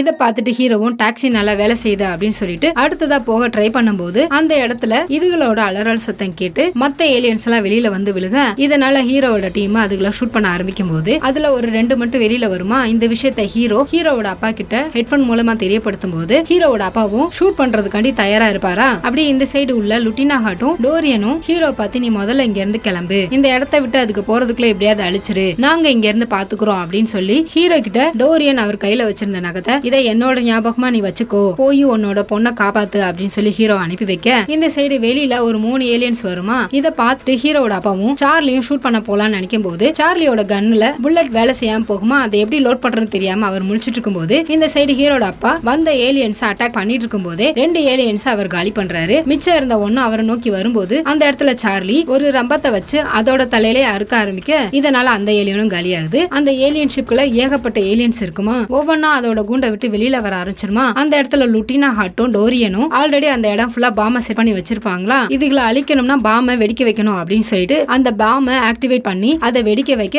ஹீரோவும் அந்த இடத்த விட்டு வெளியில வரன்னு சரியா இருக்கும். அதுக்கப்புறம் ஹீரோ அவரோட அப்பாவையும் சார்லியும் தேடி வரும்போது அவங்க 2 பேரும் அடிப்பட்ட நிலைமையில இருப்பாங்களா. அவங்க கிட்ட என்னாச்சு அப்படின்னு சொல்லி கேட்கும்போது அதுக்கு ஹீரோவோட அப்பாவும் ஒரு ஏலியன் எங்க கிட்ட இருந்து தப்பிச்சிருச்சு, அதோட வயிறை பார்க்கும்போது சகப்பு கலரா இருந்தது அப்படின்னு சொல்லுவாரா. அதுக்கு ஹீரோவும் அதுதான் ஃபீமேல், அதை நம்ம கண்டிப்பா அழிச்சே ஆகணும் அப்படின்னு சொல்லிட்டு ஹீரோவோட அப்பா குளிர்ல ரொம்பவே நடுங்கிட்டு இருப்பாரா. அவரை பார்த்து இதுக்கப்புறம் நீங்க வர வேணாம், நானே தனியா பாத்துக்கிறேன் அப்படின்னு சொல்லும்போது அதுக்கு ஹீரோவோட அப்பாவும் எனக்கு வயசாயிடுச்சுன்னு சொல்லி நீ பாக்குறியா, என்னால என்ன பண்ண முடியும்ன்றத நான் காட்டுறேன் அப்படின்னு சொல்லிட்டு 2 பேரும் தனித்தனியா தேட ஆரம்பிக்கிறாங்க. அப்படி போகும்போது ஹீரோவோட அப்பா அதோட கால் தடத்தை வச்சு அது எங்க இருக்குன்றத நான் கண்டுபிடிச்சிட்டேன் அப்படின்னு சொல்லுவாரா. அதே சமயத்துல ஹீரோவும் பார்க்கும்போது அது அவரோட அப்பாவை தாக்குறதுக்காண்டி போயிட்டு இருக்குமா. வந்த ஏலியனும் பாஞ்சு வந்து அங்க இருந்ததை கடிச்சு கீழே துப்புமா. அந்த இடத்துல இருக்கிறது வெறும் கோட்டு தான். ஹீரோவோட அப்பா வேற இடத்துல மறைஞ்சு நின்னுக்கிட்டு இந்த இடத்துல ஒரு பொம்மை மாதிரி செட் பண்ணி வச்சிருந்திருப்பாரா. அந்த பொம்மையை தான் அந்த ஏலியன் கடிச்சு துப்பி இருக்கும். அதே சமயத்துல ஹீரோட அப்பா அதோட தலையில ஒரு ஷாட்டை வைக்க ஆனா அது திரும்பவும் எந்திக்கிறத பார்த்துட்டு இவரும் தொடர்ந்து ஷூட் பண்ணிட்டே இருப்பாரா. இவர் இருக்கிற திசையை நோக்கி அந்த ஏலியனும் வருமா. ஒரு கடத்துல இவர் இருக்கிற இடத்தை பார்த்து பாஞ்சு வரலாம்னு நினைக்கும் போது அந்த இடத்துல ஹீரோ அவர் வந்த வண்டியோட அது மேல விழுகும் போது அந்த வண்டியில அடிபட்டு அது ஒரு பக்கம் தனியா விழுக இந்த பக்கமா விழுந்த ஹீரோவும் எழுந்து நின்று ஷூட் பண்ண ஆரம்பிக்க இன்னொரு பக்கம் ஹீரோவோட அப்பாவும் ஷூட் பண்ண ஆரம்பிக்கிறாரு. இப்படி 2 பேரும் மாத்தி மாத்தி ஷூட் பண்ணிட்டு இருக்கும்போது ஒரு கடத்துல அதால சமாளிக்க முடியாம அந்த பனிக்குள்ள புகுந்து காணாம போயிருது. உடனே ஹீரோவும் அவரோட அப்பாவும் பேக் டு பேக் நின்னு எந்த பக்கம் போயிருக்கோம் அப்படின்ற மாதிரி தேடிட்டு இருப்பாங்களா. திடீர்னு இவங்க மேல பாஞ்சு இவங்க 2 பேத்தையும் அடிச்சு 2 பக்கமா தள்ளி விட்டு அவங்க மேல அம்பையும் எய்து விட இதனால 2 பேர் அடிபட்டு கீழே விழுகும் போது ஹீரோ நோக்கி அது தாக்கலான்னு வரும்போது அந்த இடத்துல ஹீரோ அவர் கையில வச்சிருந்த ஒரு கத்திய வச்சு அதோட ஒரு கண்ணை குத்தி கிழிக்க இன்னொரு பக்கம் ஹீரோவோட அப்பாவும் அவர் கையில வச்சிருந்த கோடாரிய வச்சு இன்னொரு கண்ணையும் குத்தி அதுக்கு கண்ணே தெரியாத அளவுக்கு பண்ணிடுறாங்க. இதுல கோவம் அடைஞ்ச அந்த ஏலியன் 2 பேத்தையும் தூக்கி அடிச்சுட்டு இவங்க 2 பேரும் எந்த சைடு இருக்காங்கன்றது தெரியாம கண்ட மெனிக்கு அதோட கொடுக்குனால அம்ப வச்சு இவங்களை நோக்கி தாக்கிட்டு இருக்குமா. அப்போ ஹீரோ அவர் கையில இருந்த ஒரு டாக்ஸினை அதோட கால்ல செலுத்தும் போது அதோட காலும் கொஞ்சம் கொஞ்சமா கருக ஆரம்பிச்சிருமா. இதை பார்த்தோன்னா அந்த ஏலியன் அந்த காலையை கடிச்சு துப்பிட்டு திரும்பவும் ஹீரோவை நோக்கி வருமா. அந்த இடத்துல ஹீரோ டோரியன் கொடுத்த நகத்தை கையில வச்சுக்கிட்டு அதை எப்படியாவது கீழே தள்ளி விட்டணும் அப்படின்னு சொல்லிட்டு மலையோட எஜ்ஜுக்கு வந்துட்டு இருப்பாரா. ஆனா இந்த சைடு ஹீரோவோட ஹீரோவோட அப்பா அவரோட கையில ஒரு காயத்தை ஏற்படுத்தி அதுல இருந்து ரத்தமும் வருமா. இந்த ரத்த வாடைக்கு அந்த ஏலியன் ஹீரோவோட அப்பாவை தாக்கலான்னு வரும்போது அப்ப ஹீரோ அது மேல பாஞ்சு விழுந்து அவர் கையில வச்சிருந்த அதோட நகத்தாலேயே அதோட கழுத்தை கிழிச்சு அதுக்கப்புறம் அதோட உடம்புல பல காயத்தை ஏற்படுத்தி கடைசியா அவர் கையில வச்சிருந்த டாக்ஸினை அதோட வாய்க்குள்ள வைக்கும் போது அதுவும் கடுப்புல அந்த டாக்ஸினை கடிச்சிருமா. இதனால உடம்பு ஃபுல்லா அந்த டாக்ஸின் பரவி கொஞ்சம் கொஞ்சமா அழுக ஆரம்பிக்குமா. அந்த இடத்துல ஹீரோ அதை மலை உச்சில இருந்து கீழே தள்ளி விட விழுந்த ஏலியனும் அங்கெங்கேன்னு மோதி கடைசியில ஒரு பாறையில மோதி உருவம் தெரியாம அழிஞ்சு போயிருது. அதுக்கப்புறம் டிவி நியூஸ்ல இந்த விஷயத்த பரபரப்பா பேச ஆரம்பிக்க அதுக்கு பிரசிடென்ட்டும் இங்க இந்த மாதிரி இருக்குன்றது தெரிஞ்சுக்கிட்டு எங்களோட டீம் தான் அதை போய் அழிச்சிருக்காங்க அப்படின்னு சொல்லி கொஞ்சம் கூட கூச்சமே இல்லாம பேட்டியில சொல்லிட்டு இருக்க. அடுத்ததா ஹீரோவும் வீட்டுக்கு வர எமிய பார்த்து அதுகளை கண்டுபிடிச்சு நாங்க அழிச்சிட்டோம் அப்படின்னு சொல்லிட்டு அவரோட பொண்ணை பார்த்து உன்னோட தாத்தாவை நீ கண்டிப்பா பார்த்தே ஆகணும் அப்படின்னு சொல்லிட்டு அவரோட அப்பாவை இன்ட்ரோ பண்ணி வைக்க ஹீரோவோட பொண்ணும் அவளோட தாத்தாவை பார்த்து கட்டி பிடிச்சிட்டு இருக்கும்போது ஹீரோ அவரோட வாய்ஸ்ல இதுக்கப்புறம் என் பொண்ணை விட்டும் இந்த குடும்பத்தை விட்டு நான் எப்பவும் போக மாட்டேன் அப்படின்ற மாதிரி சொல்லி அப்படியே அந்த படத்தையும் முடிக்கிறாங்க. சோ எப்படி இருந்தது இந்த படம்? பிடிச்சிருந்தா லைக் பண்ணுங்க, ஷேர் பண்ணுங்க, கமெண்ட் பண்ணுங்க. மறக்காம யூடி வாய்ஸ் தமிழ் சேனலுக்கு சப்ஸ்கிரைப் பண்ணி வச்சுக்கோங்க. பக்கத்துல இருக்கிற பெல் ஐக்கான் பட்டனையும் பிரஸ் பண்ணிக்கோங்க. Thank you, tata, bye, see you.